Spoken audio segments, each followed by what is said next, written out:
O Brasil tem 122 mortes confirmadas por dengue e números de casos prováveis passa de 688 mil. Segundo a Organização Pan-Americana de Saúde, os dados do governo demonstram que Minas, Acre, Paraná, Goiás, Espírito Santo, Rio de Janeiro e o Distrito Federal já enfrentam uma epidemia da doença. Para debater esse assunto, está aqui conosco Jean Gorenstein, médico, infectologista e ex-secretário estadual de Saúde de São Paulo. Bem-vindo, doutor Jean. Eu quero entender, começando exatamente por essa notícia, o que torna um caso uma epidemia. Bem-vindo. Bom dia, Nelson. Bom dia a todos os amigos do Morning Show. Bom, todas as vezes que nós vamos falar, se eu tenho uma quantidade de casos que represente apenas um surto, eu tenho um número de transmissão para cada 100 mil habitantes, aproximadamente em 100.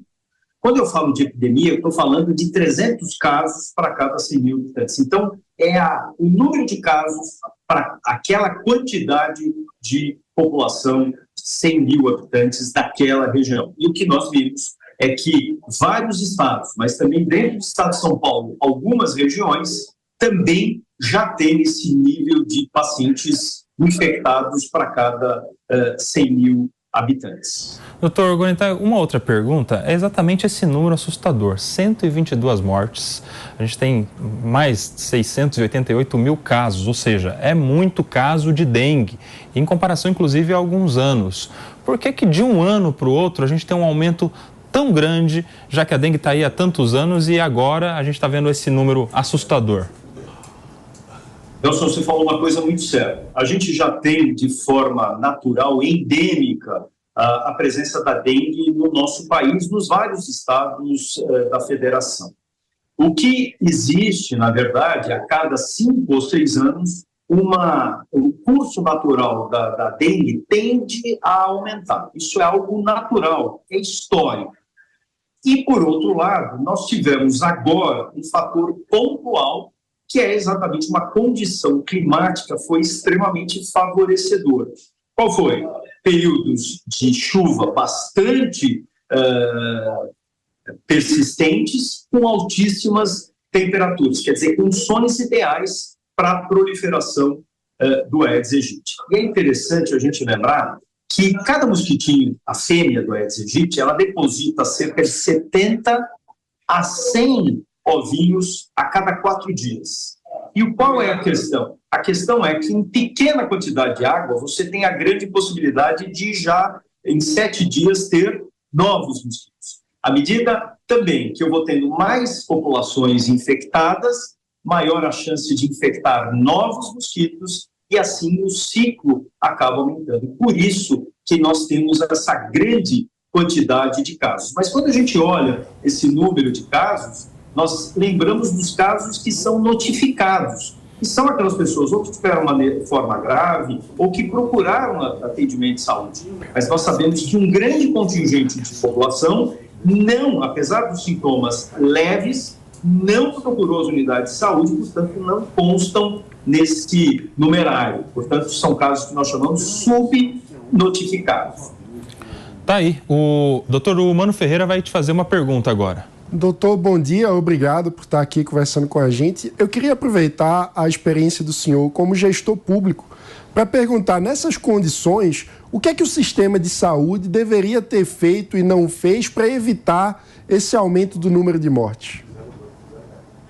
Bom, a primeira questão que a gente sabe que o percentual de número de mortes está intimamente relacionado com condições individuais. Portanto, cada 20 casos de dengue, que a gente chama dengue clássica, um deles vai evoluir de uma forma mais grave.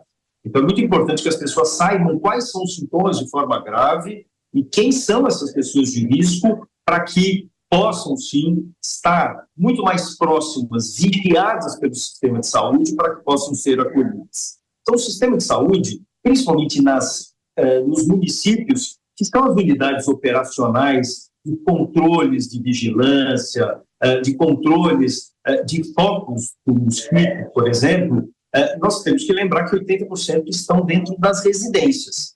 20% apenas estão em áreas públicas, sejam praças, chafarizes, cemitérios, escolas. Portanto, é muito importante trazer junto à população para que ajude o poder público a fazer o controle lá dentro das suas casas, do empoçamento de água, não só daqueles pratinhos e ralos, mas também lá em cima do telhado, calhas que possam estar entupidas ou caixas d'água destelhadas. Quando você traz essa importância da população também fazendo o seu papel e sendo a vigilante do seu entorno, isso é uma ajuda, além, logicamente, do próprio poder público. Mas essas formas graves, elas têm que ter uma ação, e quando você me pergunta o que pode ser feito, é exatamente manter, como já tem sido feito em grande parte das secretarias estaduais, de trazer a educação continuada para as pessoas reconhecerem, aquelas pessoas das unidades de saúde, reconhecerem quem são essas pessoas de risco, quais são os sintomas e sinais de risco para poder dar um rápido atendimento. Porque a gente sabe, nesse momento, o indivíduo que já vem numa forma grave inicial, se não for acolhido de uma forma rápida, infelizmente evolui numa evolução desfavorável em 24 horas. Doutor Jean, o Palumbo também vai te fazer uma pergunta. Doutor, bom dia, prazer falar com o senhor. Eu já peguei dengue 2 vezes. Eu gostaria de fazer 2 perguntas para o senhor. A primeira é, quantos tipos de dengue existe? E quem pega um tipo, ele não pega mais ou qualquer pessoa que já pegou, ele pode pegar o mesmo tipo várias vezes? Palumbo, o que existem são 4 sorotipos que nós temos. Dengue tipo 1, 2, 3 e 4. Se você teve 2 tipos de dengue, você desenvolveu imunidade que nós sabemos que é uma imunidade duradoura para esses 2 tipos. Mas você ainda não desenvolveu para os outros 2. Portanto, você está suscetível a ter essas outras 2 dengues.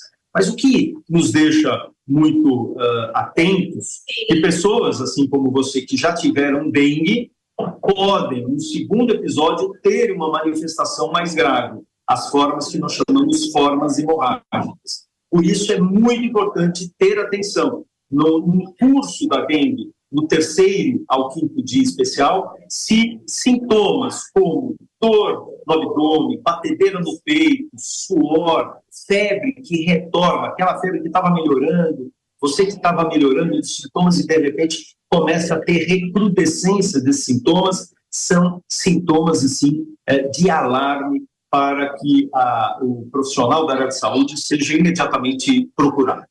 Doutor Jean, na linha do que perguntava o Palumbo agora, essa questão de pegar 1, 2 vezes, quando é que tem risco de ter dengue hemorrágica? Tem a ver com esse número de infecções também? E mais, número de infecções pelo mesmo sorotipo ou pegando diferentes também há risco de ter essa dengue mais grave?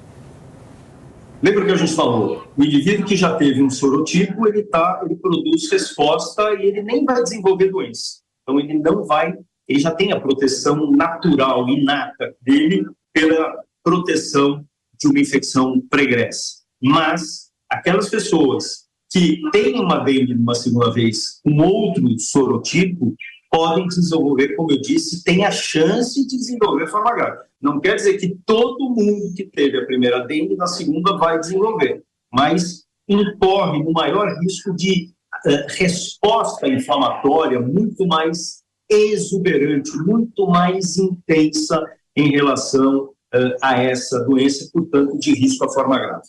Outro tipo que nós nos preocupamos muito é o sorotipo tipo 2. O sorotipo tipo 2, ele é um favorecedor, ele estimula, a gente chama isso de mais imunogênico, ou seja, ele estimula mais as respostas e defesas do organismo. Por isso, ele também está associado com formas graves, independente se esse indivíduo teve ou não dengue pregressa. Doutora, a pergunta agora é da Ana Beatriz. Oi, doutor, bom dia. A minha pergunta vai um pouco na esteira do que estávamos comentando. Com relação à Covid, a gente falava muito de grupos de risco. Com a dengue também existem pessoas que, por características próprias, terão mais ou menos sintomas e dificuldades com a dengue? Olha, Aninha, essa pergunta é muito importante, porque a gente tem que lembrar que para qualquer doença, seja gripe, seja dengue, seja Covid, alguns grupos são grupos de risco de desenvolver formas graves. Primeiro, os extremos de idade. Crianças por não terem desenvolvido sistema imunológico, quanto mais jovens, ou seja, quanto recém-nascidos, são muito mais graves em termos de exposição de doenças, e idosos. Ao mesmo tempo, todas aquelas pessoas que têm um problema na sua imunidade, sejam porque estão fazendo quimioterapia, sejam porque estão usando corticoide e isso abaixa a imunidade, então isso passa a ser um problema. E mulheres grávidas. Mulheres grávidas, elas têm, durante a gestação, uma queda natural da sua imunidade para não atacar o seu bebezinho lá na barriga. E por isso também tem risco de fazer formas graves. Mas quando a gente pensa na proteção com a vacina, logicamente não tem vacina para todo mundo. Então a vacina foi dada especialmente para um grupo que é o grupo que interna mais e com forma grave, que são jovens de 10 a 14 anos.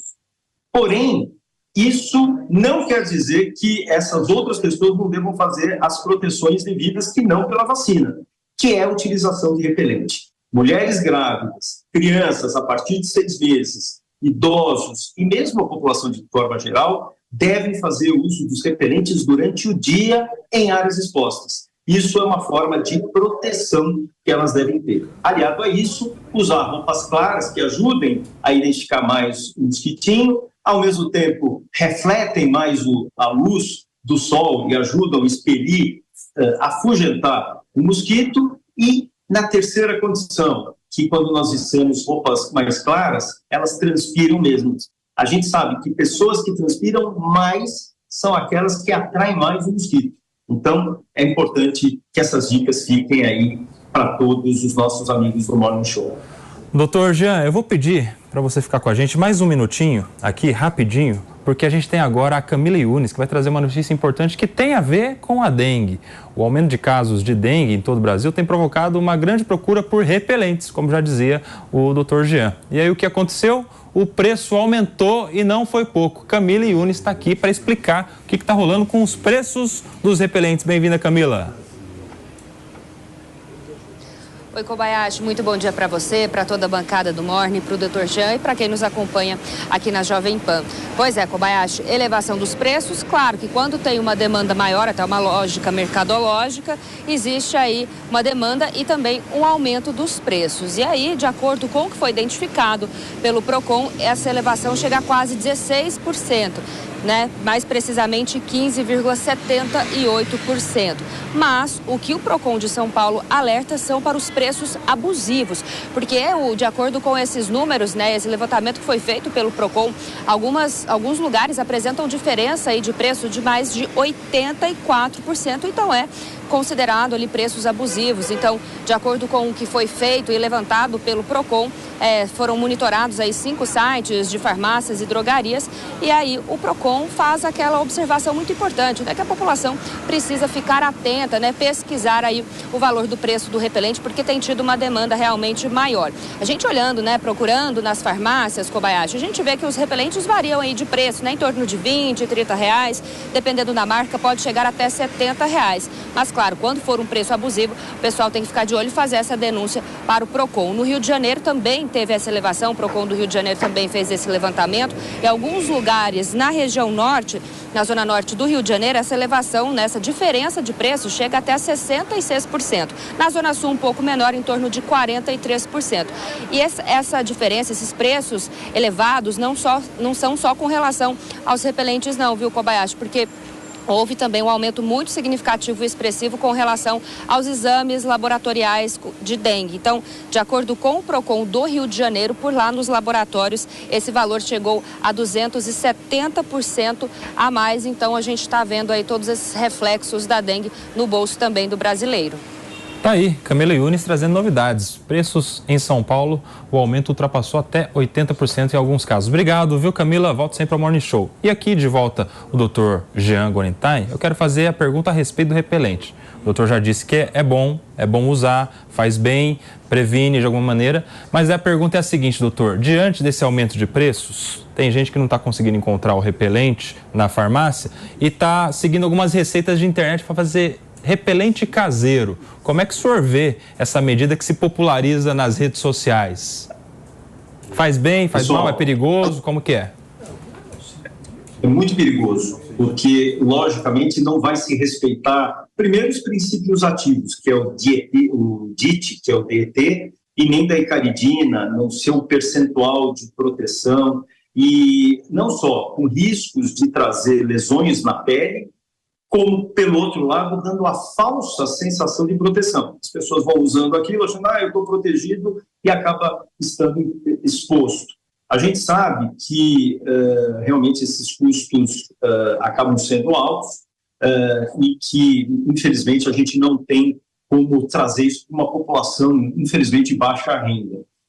Mas essa seria especialmente para alguns cenários, especialmente mulheres grávidas. Então, se eu não posso usar em todo mundo de casa, pelo menos que eu me utilize das mulheres grávidas. E o ideal nas mulheres grávidas não é usar com o princípio ativo do DET, esse DIT, mas sim com icaridina, assim como para as crianças acima de 6 meses.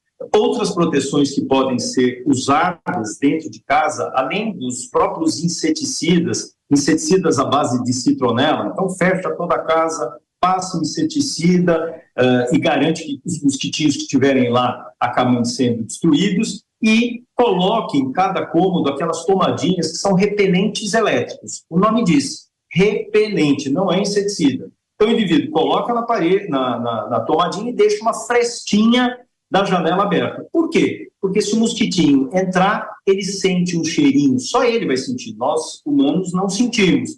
Um cheirinho que a gente chama de adstringente, mais ruim, e ele pega o mesmo caminho que ele entrou, o caminho da saída. Isso é uma grande proteção para a gente ter dentro das casas. Para o bebezinho, que não pode se utilizar do repelente a menos de 6 meses, além dessas medidas, lembrando que o repelente tem que ficar a 2 metros da cabeceira desse berço, usar aqueles protetores de berço, que são aqueles, esqueci, tipo, parece um asterisco, exatamente, usando na proteção dessas crianças, além, como disse, desse próprio repelente de tomada. Interessante. Eu imaginava que aquilo era um veneno que ligava na tomada. Não é, né? Não mata o mosquito. Isso que ele está falando é importante. Tem que deixar um espaço para o mosquito ir embora. Palumbo, pediu? É isso? Pedi. Eu queria saber, perguntar para o doutor se o tipo sanguíneo interfere no tipo da dengue ou se isso é mais uma lenda da vida urbana.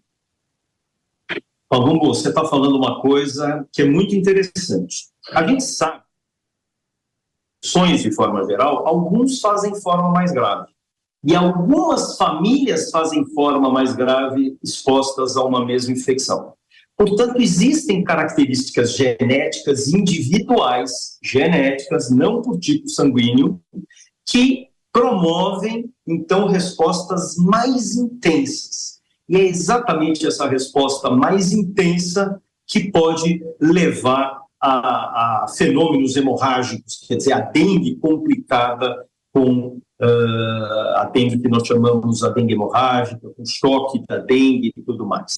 Então, não é o tipo sanguíneo, se é A ou B ou O que são protetores ou não. Então, na verdade, nós vamos estar olhando especificamente para uma resposta individual. Quer dizer, quando eu associo a resposta individual a uma questão individual de doenças em curso ou situações em que ocorre uma baixa da imunidade, por que a gente sempre fala de baixa da imunidade como preocupação? A baixa da imunidade permite que eu tenha muito mais vírus circulando num período muito mais rápido. Portanto, a complicação de doença não só vai ser mais intensa, como também as manifestações vão acontecer de uma forma muito mais precoce. Jean, tá muito bom o papo aqui, hein? O PP quer fazer uma última pergunta. Doutor, minha pergunta é no seguinte sentido: qual que é a orientação? A pessoa acha que está com dengue, tem que ir para o hospital, para o pronto-socorro, e qual que é o tratamento, né? Na verdade, o tratamento para dengue são os sintomáticos, ou seja, para sintomas. Então, eu estou com dor de cabeça, eu estou com febre, eu vou usar um analgésico, eu vou usar um antitérmico. Mas eu posso usar qualquer coisa? Não, eu vou usar principalmente a base de paracetamol.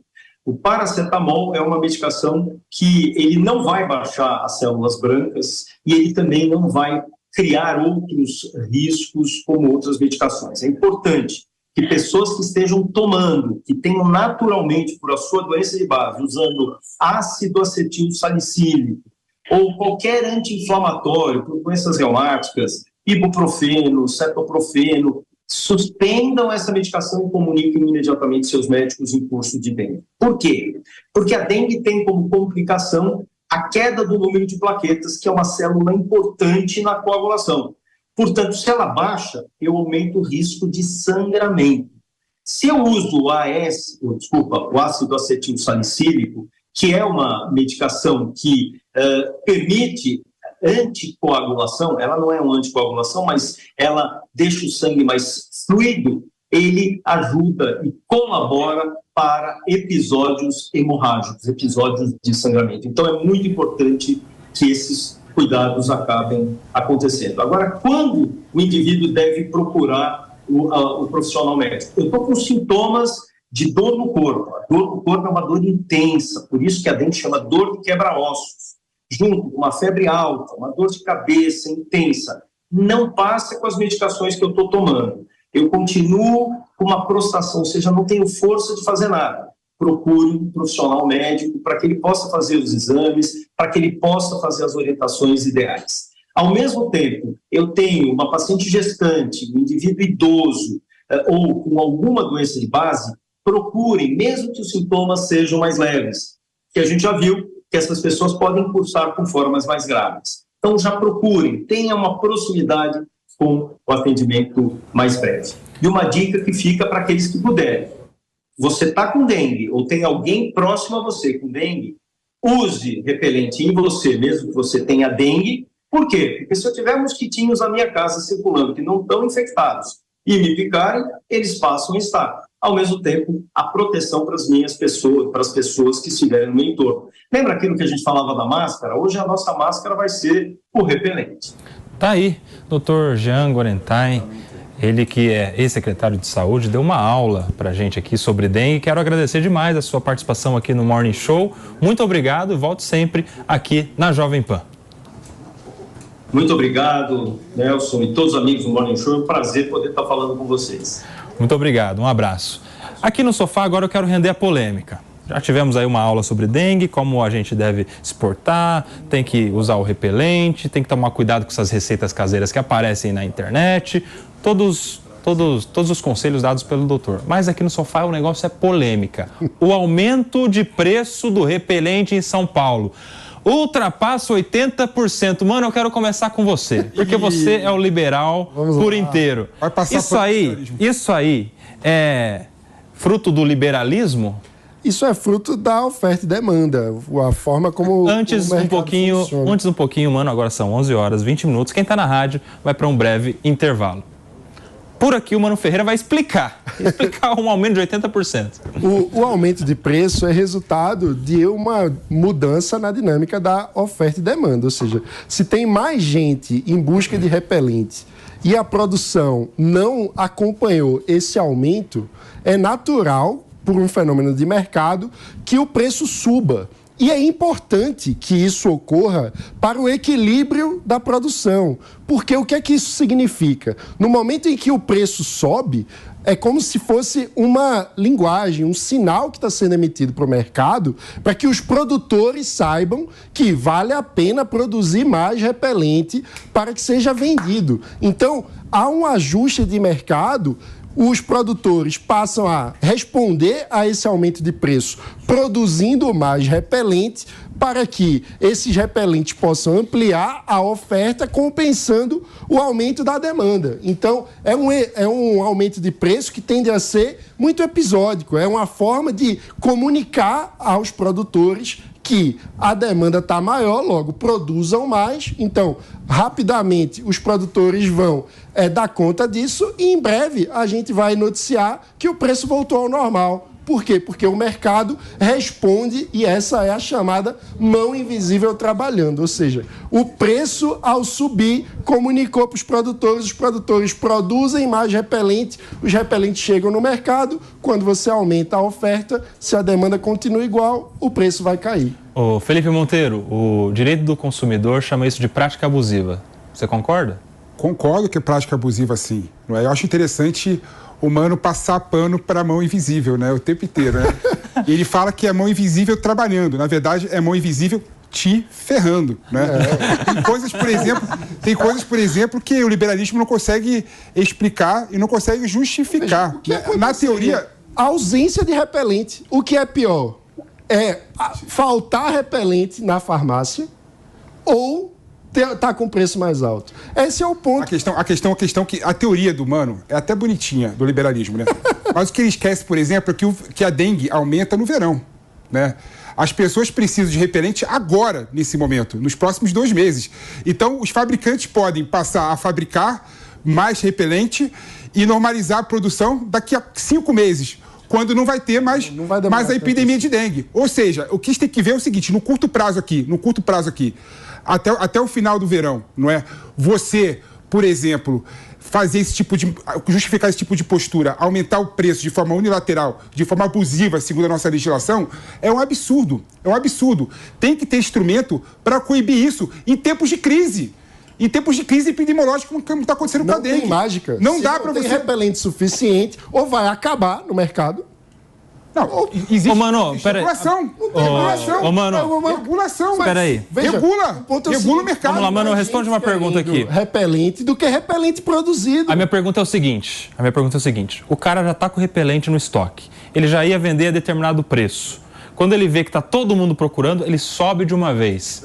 Então, isso ultrapassa um pouco a questão da procura, da demanda, da oferta. Mas quem tá a minha pergunta é o seguinte, ele não poderia vender pelo mesmo preço que já estava vendendo nos dias anteriores? Não. Por quê? Porque se isso ocorrer, ele não vai conseguir repor o estoque com a velocidade que precisa para dar conta da demanda. Se a demanda cresceu, o preço vai crescer. Então você é a favor de vender água lá em São Sebastião, quando está faltando água, a R$500 o litro? Vocês estão reclamando do sintoma. Não tem como. A causa é que é preciso ter mais daquele produto. Tem que ser... O mercado precisa se ajustar, correr, acelerar a produção para dar conta da demanda que aumentou. Uma questão que falta do liberalismo é mais humanidade. É isso. A gente tem... Humanidade é deixar as pessoas se repelem.